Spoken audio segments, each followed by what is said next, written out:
Hope आप सब अच्छे होंगे। सो इस वीडियो में हम एचटेट के कुछ प्रीवियस ईयर क्वेश्चंस को रिवाइज करेंगे। सो फर्स्ट क्वेश्चन है हमारा, which of the following is are false. False कौन सा है? Fibroblast store food in adipose tissue. हाँ, ये बिल्कुल फॉल्स है। Nissl granules are found in granulocyte, ये भी आपका फॉल्स हो गया। और blood platelets are form from macrophages, नहीं ये भी गलत हो गया। Serum globulin act as antibody, सिर्फ एक ये ठीक है। तो A, B and C is the correct answer for false one. The horizontal range of projectile is 4 under root 3 times of its maximum height। तो क्या होगी इसकी प्रोजेक्शन एंगल? इसकी प्रोजेक्शन एंगल होगी आपकी 30 डिग्री। नेक्स्ट क्वेश्चन है, the acceleration of a particle performing simple harmonic motion हो रहा है 12 सेंटीमीटर पर सेकंड स्क्वायर पे एट अ डिस्टेंस। तो इसका टाइम पीरियड आपको निकालना पड़ेगा। ठीक है, टाइम पीरियड का फॉर्मूला लगा के, तो जब आप टाइम पीरियड का फॉर्मूला लगाएंगे उसका और निकालेंगे तो इसका आंसर आएगा लगभग 2 seconds. Next is one horned rhinoceros कौन सी जगह पे कंजर्व है, बचा के रखा हुआ है? So that is Rajiv Gandhi park, Corbett park, Kaziranga national park या Anshi national park. So the correct answer is Kaziranga national park. Chlorophyll lichen में नहीं होता, एल्गी में नहीं होता, फंजाई में या ब्रायोफाइट्स में? फंजाई में नहीं होता। Lichen is association of fungi and algae, तो उसमें होगा। एल्गी में तो होता ही है। Bryophytes are your amphibians of the plant kingdom. ठीक है, तो पानी में रहते हैं बट होता है, बट फंजाई में नहीं होता। Then is meta, meta directing group आपने पढ़ा होगा। ठीक है, एक ऑर्थो डायरेक्टिंग होता है, एक मेटा डायरेक्टिंग ग्रुप होता है, राइट। उसके बाद अगर हम मेटा डायरेक्टिंग ग्रुप की बात करें तो मेटा डायरेक्टिंग ग्रुप होगा इसमें CHO। Next question is, which of the following mass class of arthropoda have antenna and green glands? green glands किस में होते हैं, राइट। सो अगर बात करें ग्रीन ग्लैंड्स की, तो ग्रीन ग्लैंड्स क्रस्टेशिया में होते हैं, या फिर आपके काइलोपोडा में होते हैं, इंसेक्टा में होते हैं, या फिर आपके अराक्निडा में होता है। अराक्निडा में ना स्पाइडर्स आ जाती हैं, तो इनमें तो आपके नहीं होते हैं। ठीक है, इंसेक्टा तो पूरा ही इंसेक्ट की बात कर दी है, राइट।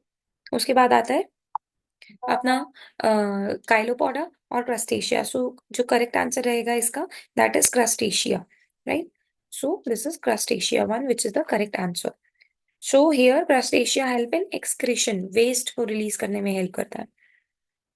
किसमें फूड स्टोर होता है? अनियन के रूट में, लीव्स में, स्टेम में, या आपके फ्रूट में? तो अनियन की जो लीव्स हैं वो हेल्प करती है स्टोर करने के लिए, किसको? फूड को। Malaria is caused by Plasmodium female Anopheles mosquito. देखो कंफ्यूज करने के लिए एनाफ्लीज भी दे दिया है, क्यूलिक्स क्यूलिक्स नहीं करता है।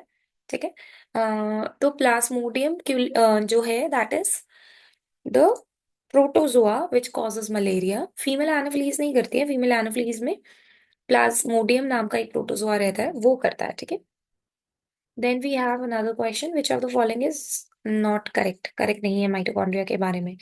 सो माइटोकॉन्ड्रिया के बारे में अगर हम बात करें तो cytochrome C is the only peripheral member of electron transport chain, जो कि करेक्ट है। Succinate dehydrogenase is the membrane bound enzyme, ये भी ठीक है। ATP सिंथेसाइज्ड टुवर्ड्स पेरीमाइटोकॉन्ड्रिया, नहीं टुवर्ड्स नहीं होता, इन द इनर साइड पे होता है। ठीक है, तो this is the wrong one. Then net gain of ATP is 2 in glycolysis, ये बिल्कुल ठीक है। सो आपका थर्ड आंसर रॉन्ग हो जाएगा। हेनले लूप में मेमेलियन नेफ्रॉन, मेमेलियन नेफ्रॉन में हेनले लूप एब्सेंट होता है, which is following to be expected. अगर हेनले लूप एब्सेंट है तो क्या होगा? यूरिन बहुत ज्यादा कंसेंट्रेटेड हो जाएगा, यूरिन डाइल्यूट हो जाएगा, यूरिन बनेगा ही नहीं, या हार्डली एनी चेंज आएगा।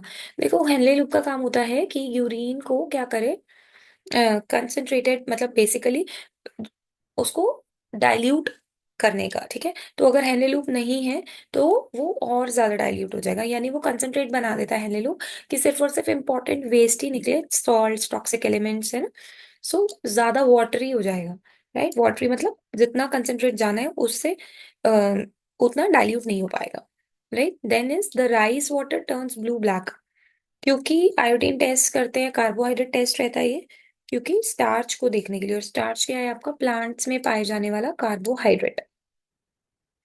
Then we have the non living part of a tomato cells, tomato cell का non living part, chloroplast, nucleus, cell membrane या सेल वॉल? तो cell wall is the non living part. एक source है जो कि frequency दे रहा है 600 hertz की, पानी के अंदर रखा। स्पीड ऑफ साउंड थी 1500 मीटर पर सेकेंड, एयर में थी 300 मीटर पर second. Frequency of sound recorded by the air will be, देखो 600 ही रहेगी, ठीक है, क्योंकि फ्रीक्वेंसी हमेशा अनचेंज रहती है, अगर आप मीडियम बदल भी दोगे तो भी कोई फर्क नहीं पड़ता, ठीक है। तो 600 ही रहेगी, चाहे वो किसी भी मीडियम में हो। Negative geotropic, geotropic roots, negative geotropic, geo means gravity, अगर ग्रेविटी की तरफ जा रहे हैं तो पॉजिटिव जियोट्रॉपिक है, जैसे रूट्स पॉजिटिव है, ठीक है, नीचे की तरफ उगती है, राइट। फॉर नेगेटिव जो ऊपर की तरफ उग रही है, तो न्यूमैटोफोर्स, न्यूमैटोफोर्स ना उनमें होते हैं जो मैंग्रोव्स में होते हैं। मैंग्रोव्स में कैसे, क्योंकि ना पानी वहां बहुत बारिशें होती है, नॉर्थ ईस्ट साइड में आपको मिलेंगे, बहुत बारिशें होती हैं, बारिशों की वजह से उनकी जो रूट्स होती है they are actually growing upwards, तो वो ऊपर आ जाती है ताकि वो ब्रीद कर सके, ठीक है। तो नेगेटिव जियोट्रॉपिक ऊपर की तरफ रूट्स ग्रो कर रही है, दैट इज न्यूमैटोफोर्स, और न्यूमैटो मतलब फॉल्स रूट्स का काम करेंगे। सो आज हमने 15 क्वेश्चंस किए, नेक्स्ट 15 क्वेश्चंस हम नेक्स्ट वीडियो में करेंगे। I hope you are liking this series, so please hit the like button, share, subscribe. Thank you so much for watching.